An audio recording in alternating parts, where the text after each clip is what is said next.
하지 않습니까? 솔직히. 그렇죠. 왜? 우리한테 논리는 어떤 겁니까? 내가 아닌 좀 더 나은 사람들, 똑똑한 사람들의 유니크한 생각이라고 생각하기 쉬운 것 같습니다. 좀 뒤에서 검토하겠지만 논리라는 것은 누구나 받아들일 수 있는 유니버셜한 성 자체를 말하는 게 논리라고 할 수 있습니다. 단지 우리가 논리란 말 자체를 몰랐을 뿐이지 여러분께서는 상당히 논리적인 분들이십니다. 그거를 보여드릴게요. 같이. 아, 내가 이렇게 논리적이었구나. 내가 말은 못했지만, 내가 표현은 못했지만 이렇게 내가 논리적 사고치를 가지고 있구나. 자신감 가지고 괜찮아요. 하지만 그게 아마 제 생각에는 대략 적용 맞을 때 6, 70 정도밖에 안 되시더라고요. 수험필한 게 100이라면요. 남은 3, 40은요. 솔직히 약간 기교적인 것이 있기 때문에 그건 수험으로 기술로서 배우셔야지만 풀 수 있는 영역들이 있습니다. 이것은 제가 도와드리고요. 여튼간 이렇게 해서 오늘 느낀 뭐냐면 나는 언어 논리 하도 못해? 천만에. 아, 내가 6, 70% 만들어졌구나. 내가 모르는 3, 40만 채워야지. 저 사람 통해서. 이렇게 정리해 보시면 될 것 같습니다. 자, 나눠봅시다. 언어 논리죠. 자, 이렇게요. 언어 논리 자체 어떻게? 첫 번째는요. 언어로 구성된 제시문을 통해서 그를 통해서 묻는 문제에 대해서 논리적 답하는 과목. 약간 너무 평범해 올 수 있는 부분을 통해서 우리가 한번 언어 논리를 한번 정해보죠. 첫 번째 뭐라고요? 언어로 구성된 제시문입니다. 이게 뭐요? 예, 이거 어려운 거예요. 되게 독특한 거예요. 그럼 왜? 많은 문제가 언어로만 구성된 것처럼 보이시면 그렇지 않은 경우가 많죠. 수리적 문제 많잖아요. 그렇죠. 자료에서 보더라도 그렇게 해서 너무 힘드셨죠. 마찬가지로요. 첫 번째, 언어로 구성된 제시문 자체는 하나의 특징이 있었는데 우리가 그 언어를 언어로 본다면 솔직히 모든 건 똑같이 언어의 뭐 특징이 안 보이잖아요. 근데 우리가 굳이 나눠보자면요. 크게 나눠볼 수 있습니다. 어떻게? 지금처럼요. 논증과 비논증으로 한번 나눠볼 수가 있을 것 같습니다. 되셨죠? 네. 그렇다면 이제는요. 두 개의 차이점이 또 들었으니까 두 개가 어떻게 차이가 났는지에 대해서 검토해보면 되겠군요. 그렇죠? 논증과 비논증 어떻게 차이 날까요? 그렇죠? 네. 요거를 여러분께서 첫 번째 질문을 드리면서 그 버는 시간만큼 제가 에어컨 좀 갔다 오겠습니다. 자, 덥지 않으세요? 괜찮으세요? 앉아 계시 여기 좀 답답하지 않으세요? 괜찮으세요? 네, 역시 이게 공직자 되시는 다릅니다. 그렇죠? 이게 사시 쪽은요, 굉장히 주장이 세시거든요. 근데 역시 확실히 인내심 강하신 것 같습니다. 여튼간 조금 에어컨 자체가 좀 더운 것 같아서, 네, 감사합니다. 네, 다시 한번 여쭤보겠습니다. 논리하고 비논리는, 논증과 비논증은요, 어떻게 차이 날까요? 여러분, 요 순간 때문에 여기 계신 겁니다. 요 20초, 30초. 혼자서 생각 안 하시죠? 제가 드릴 때 고민해보세요. 도대체 어떻게 다를까? 논증과 비논증이요. 더 나아가서 제가 이 수업에 처음에 제가 논증이라는 말을 했다는 얘기 자체는 솔직히 이게 뭔가 중요하지 않을까요? 중요하다서 그런 거 아닐까요? 지금 얼핏 들으니까 누가 한 분께서 주장이라는 말을 제가 들었거든요. 너무 잘하신 것 같습니다. 오케이. 주장이라 하신 분, 나가세요. 이러면 논증일까요? 제가 주장 폈잖아요. 주장이라 하신 분, 나가세요. 이건 논증일까요? 아니면요, 뭐가 더 필요할까요? 주장이라는 분, 나가세요. 왜? 수업의 주인공은 저인데 벌써 답을 얘기하셨지 않습니까? 이러면 논쟁일까요? 다르군요. 그렇죠? 아까는요. 주장이라고 하신 나가세요. 이 경우는 주장이 생뚱맞았죠? 그런데요. 주장이라고 하신 분 나가세요. 강의실에서. 왜? 수업의 주인공은 저인데 왜 저 대신 대답하셨습니까? 한다 치면요. 아유 참 저 인간 참 쪼잘하구만 라고 하실지 모르겠지만 내용 자체는요. 명확히 파악하셨죠?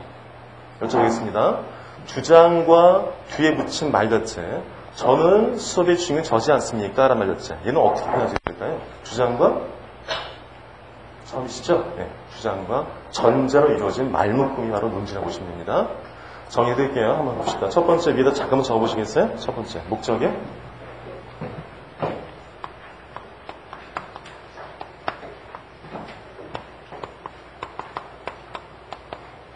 목적은 언제 하는 걸까요? 논지는 도대체 논증의 목적은 뭘까요? 내 주장을, 내 지식을 뽐내는 것? 그럴까요? 여러분께서 많은 논증을 하고 계셨습니다. 그렇죠? 여러분 휴대폰 사셨습니까? 요즘 최근에? 저도 아이폰 샀는데 좋지 않나요? 혹시 겨울 사셨습니까? 아잉 사셨습니까? 여튼간에 여러분 의지로 사셨어요? 그럴 수 있겠지만 아마 매장의 직원분의 통을 받으실 텐데 그분께서 어떻게 하셨을까요? 이게 더 좋습니다. 왜냐하면요, 뭐 했기 때문이죠. 이렇게 얘기하는 순간 여러분께서 뭐가 되셨죠? 설득이 되셨죠? 이렇게 논증의 목적은 타인을 설득시키는 걸로 볼 수 있습니다. 그렇죠?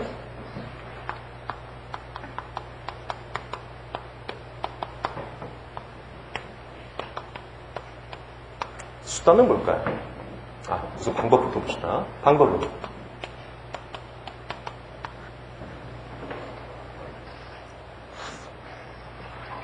여러분 공직자가 되신다면 또다시 이제 많은 유혹들이 오시겠죠. 제 친구들도 제가 나왔던 과 특성상 굉장히 행정고시들을 많이 좀 붙어서 갔거든요. 근데 그 친구 가도 짭짤하게 이제 이렇게 욕심을 내신다면 짭짤하게 받을 수 있는 경우도 공직자들은 많이 간다고 하거든요. 유혹이 좀 많나 봐요. 그렇죠.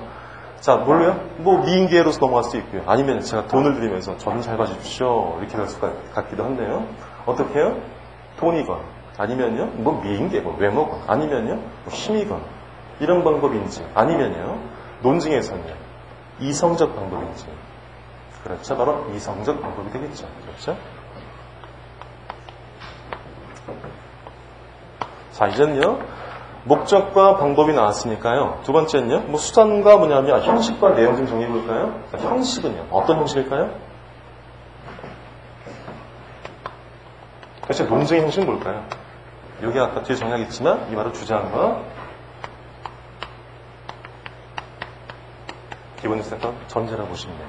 그렇죠?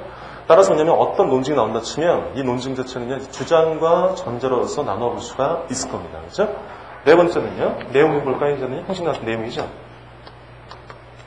우리 시험 그냥 보자면 제일 많이 나오는 것 자체가 인문사회고요.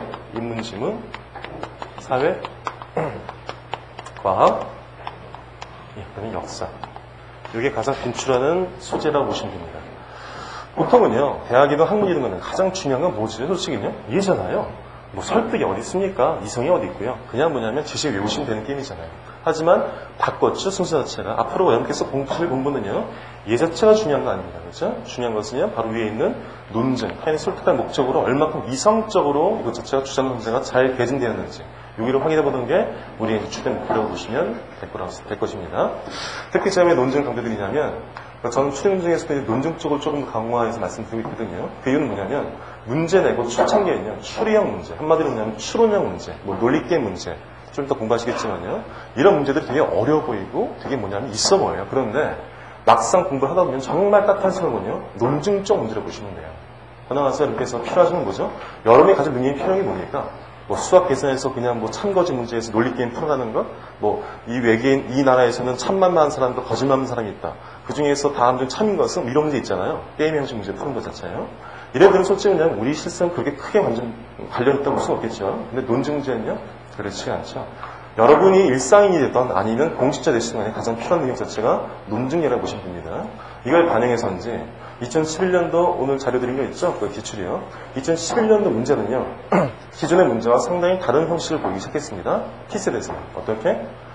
굉장히 그냥 단순화된 그런 기계적인 문제들은 많이 지양됐고요. 논증적 문제가 굉장히 보강된 상태로서 문제 나왔어요. 그런데 여러분, 논증적 문제 어려워지기 시작하면요, 솔직히 정말 대책 없습니다. 특히 뭐냐면 언어적으로 조금 내가 좀 빈약하다, 나는 약하다 이러고 싶다면 논증 문제만 조금만 달리내면요, 솔직히 우리가 적응하기 굉장히 힘들어져요. 근데 좀 더 정리하겠지만 언어는 어떤 특성이냐면요, 자료나 상황 같은 경우는 이럴 수가 힘들어. 이러기가 좀 쉬워요. 힘들면요, 딱 봤을 때 2교시나 3교 자료 이제 하시잖아요. 상황 판단.